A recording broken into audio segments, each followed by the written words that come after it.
kita buka Alkitab kita, diambil dari Yohanes 10 ayat 11 sampai 18. Mari sama-sama kita baca. Akulah gembala yang baik. Gembala yang baik memberikan nyawanya bagi domba-dombanya.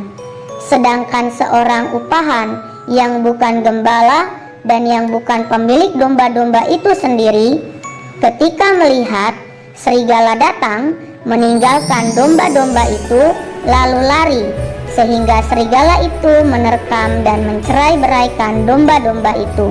Ia lari karena ia seorang upahan dan tidak memperhatikan domba-domba itu. Akulah gembala yang baik, dan aku mengenal domba-dombaku, dan domba-dombaku mengenal aku. Sama seperti Bapa mengenal aku, dan aku mengenal Bapa, dan aku memberikan nyawaku bagi domba-dombaku. Ada lagi padaku domba-domba lain yang bukan dari kandang ini. Domba-domba itu harus kutuntun juga, dan mereka akan mendengarkan suaraku, dan mereka akan menjadi satu kawanan dengan satu gembala. Bapa mengasihi aku oleh karena aku memberikan nyawaku untuk menerimanya kembali. Tidak seorang pun mengambilnya daripadaku, melainkan aku memberikannya menurut kehendakku sendiri. Aku berkuasa memberikannya dan berkuasa mengambilnya kembali. Inilah tugas yang kuterima dari Bapakku. Bagi adik-adik kelas 5-6, tolong baca dari Yohanes 10 ayat 1 sampai 21-nya ya Dek, supaya kalian jauh lebih memahami kisah ini. Ini merupakan perumpamaan tentang gembala dan kawanan domba. Itu ditujukan kepada orang-orang Farisi dan Yahudi pada ayat 1 sampai 6, tetapi mereka tidak mengerti perumpamaan itu. Lalu Yesus menerangkan perumpamaan itu dalam ayat ke-7 hingga 18.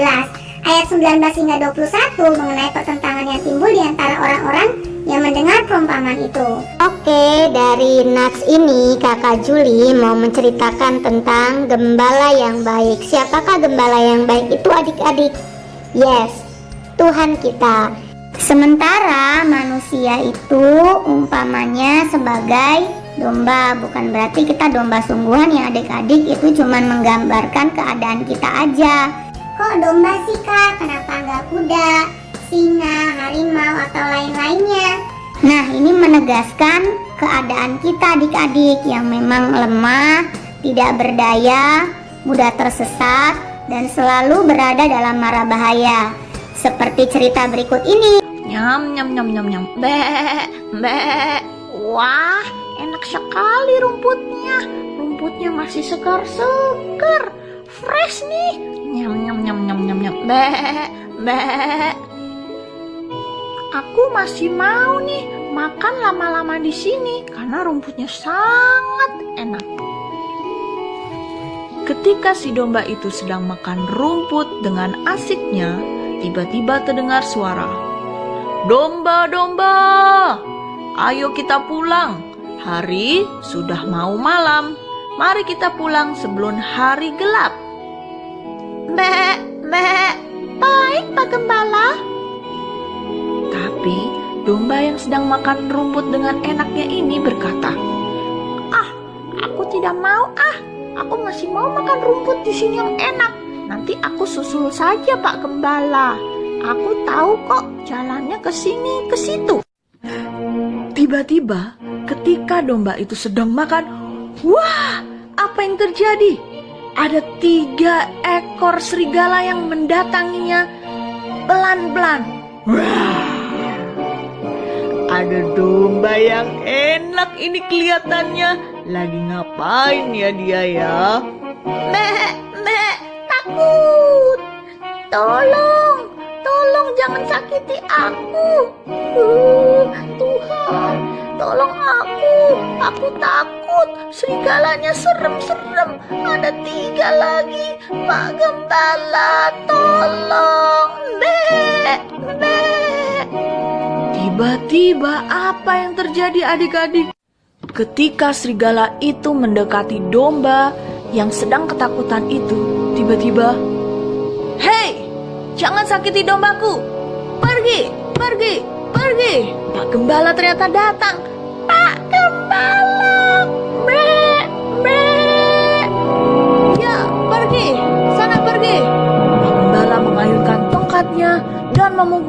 kepada serigala-serigala itu. Serigala itu juga tidak mau kalah. Wow! Serigala itu menggigit Pak Gembala. Dan akhirnya Pak Gembala pun memukulkan lagi tongkatnya, sampai akhirnya serigala itu pun lari tunggang langgang karena ketakutan. Pak Gembala! Pak Gembala pun terluka karena digigit oleh serigala-serigala itu. Akhirnya Pak Gembala membawa domba yang nakal itu pulang ke kandang. Pak Gembala mengobati domba nakal itu, dan domba nakal itu pun berkata, Pak Gembala, aku minta maaf, aku tidak taat. Sekarang Pak Gembala jadi terluka. Lihat tangan Pak Gembala, kaki Pak Gembala digigit, dicakar oleh serigala. Maafkan aku, Pak Gembala. Domba, tidak apa-apa. Yang penting kamu selamat. Sekarang beristirahatlah domba. Besok pagi kamu pasti akan lebih baik lagi. Ketika Pak Gembala sedang berbicara, tiba-tiba Pak Gembala jatuh. Pak Gembala, kenapa Pak Gembala? Domba itu pun ingin membangunkan Pak Gembala. Pak Gembala, Pak Gembala. Tapi Pak Gembala tetap tidak bergerak. Dia terjatuh. Teringatlah domba akan segala kebaikan Pak Gembala. Dari kecil, Pak Gembala selalu mengasuh si domba ini. Walaupun domba ini nakal, tetapi Pak Gembala selalu sayang domba ini. Domba ini sedih sekali. Dia sangat menyesal karena tadi dia tidak taat. Ketika dia disuruh pulang, malah dia masih enak-enak makan. Malam itu pun berlalu. Dan keesokan paginya, kukuruyuk. Hah? Pak Gembala mana? Kok ini cuma ada bekas luka-lukanya? Pak Gembala, di mana Pak Gembala? Hei domba. Wah, Pak Gembala. Domba, bagaimana kabarmu? Pak Gembala. Pak Gembala terlihat sudah sehat, dan Pak Gembala pun berlari mendekati domba dan memeluk domba itu. Domba itu sangat senang sekali. Terima kasih Tuhan, Pak Gembala sehat kembali. Terima kasih Tuhan. Pak Gembala dan domba akhirnya berangkul-rangkulan. Nah, seperti itu juga Tuhan sebagai gembala kita yang baik. Dia rela memberikan nyawanya. Itu terbukti di mana ia mati di kayu salib untuk menebus dosa-dosa kita manusia. Gembala yang baik sangat mengenal setiap domba-dombanya. Dan begitu juga adik-adik dengan domba-dombanya. Domba-domba ini hanya akan mendengarkan suara dari gembalanya. Mereka hanya akan mengikuti kemana gembalanya pergi. Jika ada orang lain yang memanggil mereka, mereka pasti tidak akan dengarkan. Seperti video berikut ini. Video ini berisi 3 orang asing dan 1 orang gembala yang akan memanggil domba-domba yang sedang makan rumput di padang. Ini adalah orang asing pertama. Dia memanggil beberapa kali, namun domba-domba tersebut hanya diam. Ini adalah orang kedua. Dia mencoba melakukan hal yang sama, adik-adik. Dia panggil domba-domba tersebut. Namun domba-domba tersebut sama sekali tidak mendengarkan panggilannya. Lalu dia pun menyerah. Ini adalah orang yang ketiga. Dia melakukan hal yang sama. Dia panggil domba tersebut, tidak sama sekali mendengarkan. Nah, ini adalah gembalanya. Dia panggil domba-domba tersebut. Coba lihat reaksi domba-domba itu. Kepala mereka nengok, terus jawab, Begitu mendengarkan suara gembalanya. Terus mereka ngapain tuh? Nah, lihat, mereka langsung bergerak mendekati gembalanya. Wah, luar biasa. Semua takjub dengan apa yang terjadi. Nah, begitu juga kita adik-adik sebagai domba-dombanya Tuhan. Kita harus mengenal betul gembala kita, sehingga kita bisa mengenali panggilan suaranya. Panggilan ini yang akan menuntun kita pada jalan yang benar, sehingga kita tidak tersesat, sehingga kita tidak jatuh ataupun dalam mara bahaya adik-adik. Gimana caranya, Kak? Ya, kita harus dekat dengan gembala kita, yakni kita rajin berdoa, rajin baca Alkitab, dan juga rajin beribadah. Pasti kita bisa mengenali gembala kita dengan baik, juga kita bisa mendengarkan suara panggilannya. Jangan lupa dilakukan ya adik-adik. Tuhan adalah gembalaku, takkan kekurangan aku.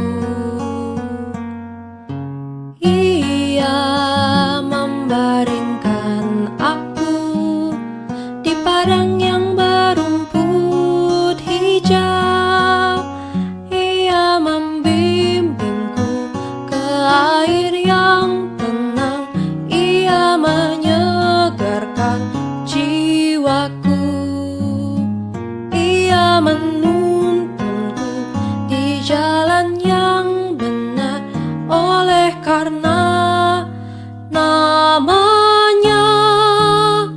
Sekalipun aku berjalan dalam lembah kekelaman, aku tidak takut bahaya, sebab Engkau besertaku. Gadamu dan tongkatmu, itulah yang menghibur aku. Engkau menyediakan hidangan bagiku di hadapan para lawanku. Engkau mengurapi aku dengan minyak, pialaku melimpah. Kebajikan